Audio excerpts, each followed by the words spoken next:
Capítulo 5. Obras do Espírito Santo no Novo Testamento. Já podemos perceber que o Espírito Santo sempre esteve ativo em todas as eras, extremamente ativo no Velho Testamento.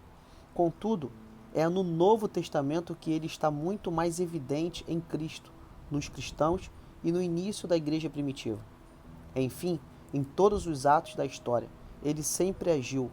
Ao analisarmos profundamente esta doutrina, veremos que o Espírito Santo agiu com as suas variadas formas nas pessoas. Considere, por exemplo, primeiro, o Espírito Santo em João Batista. João Batista, segundo o próprio Jesus, era um grande homem. Em verdade vos digo que entre os que de mulher têm nascido, não apareceu alguém maior do que João Batista. Mateus 11:11. João era o responsável por pregar a vinda do Messias, mas não apenas isso, como também preparar o caminho.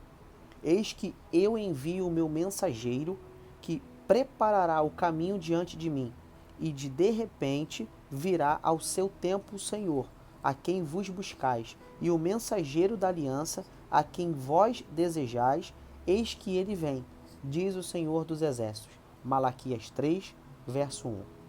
Quando o anjo Gabriel se referiu ao nascimento de João Batista, disse: porque será grande diante do Senhor, e não beberá vinho, nem bebida forte, e será cheio do Espírito Santo, já desde o ventre de sua mãe. Lucas 1, verso 14.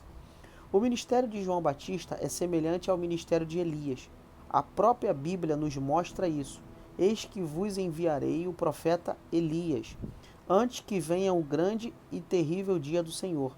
E ele converterá o coração dos pais aos filhos, e o coração dos filhos aos pais, para que eu não venha e fira a terra com maldição. Malaquias 4, versos 5 e 6. Zacarias, o pai de João Batista, que até estava mudo por não crer na mensagem que o anjo lhe entregara a respeito do nascimento milagroso de João Batista, agora abre seus lábios e passa a alegrar-se no Senhor.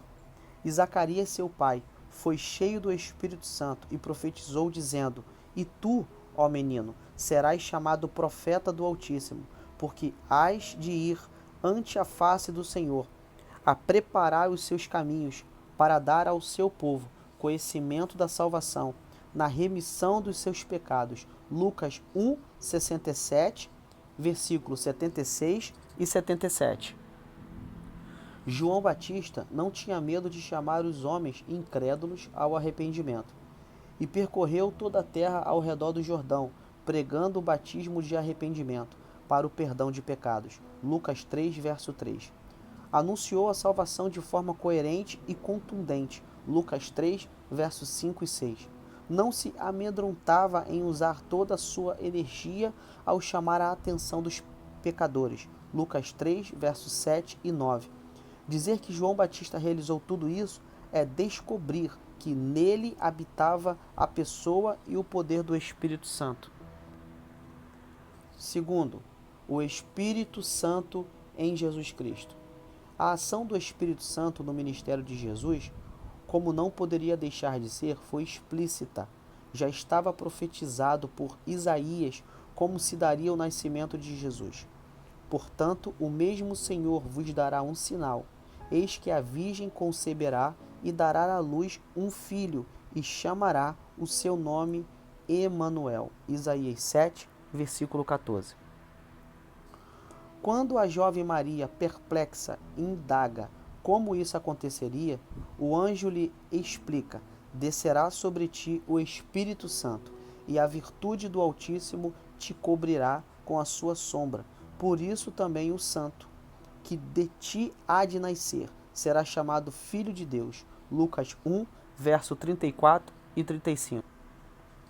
Embora Jesus se tornasse uma criatura ao nascer, isto se deu sem mancha do pecado, conforme registra Hebreus 7, verso 26. Porque nos convinha tal sumo sacerdote, santo, inocente, imaculado, separado dos pecadores e feito mais sublime do que os céus.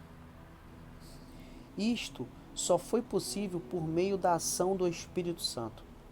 O Espírito Santo é mencionado logo após o nascimento de Jesus, o que evidencia sua identificação com Cristo. A Bíblia fala sobre um homem chamado Simeão. Nestes termos, havia em Jerusalém um homem cujo nome era Simeão, e este homem era justo e temente a Deus, esperando a consolação de Israel.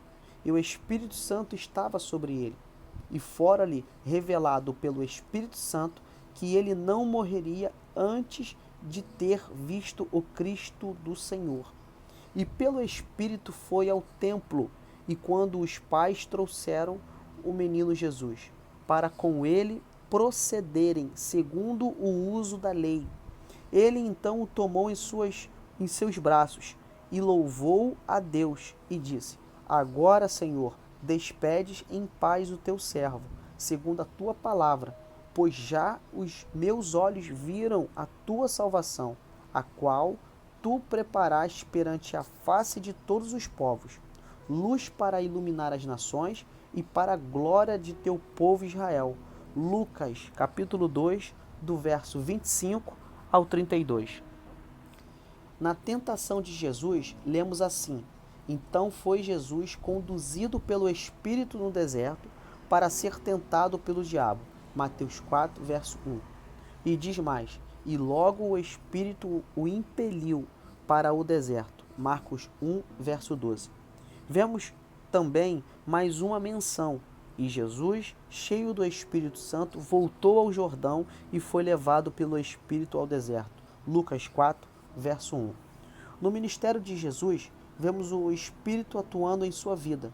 Então, pela virtude do Espírito, voltou Jesus para a Galiléia, e a sua fama correu por todas as terras em derredor. Lucas 4, versículo 14. E disse mais, transliterando um texto do profeta Isaías: O Espírito do Senhor é sobre mim, pois me ungiu para evangelizar os pobres, enviou-me a curar os quebrantados de coração. Lucas 4, verso 18.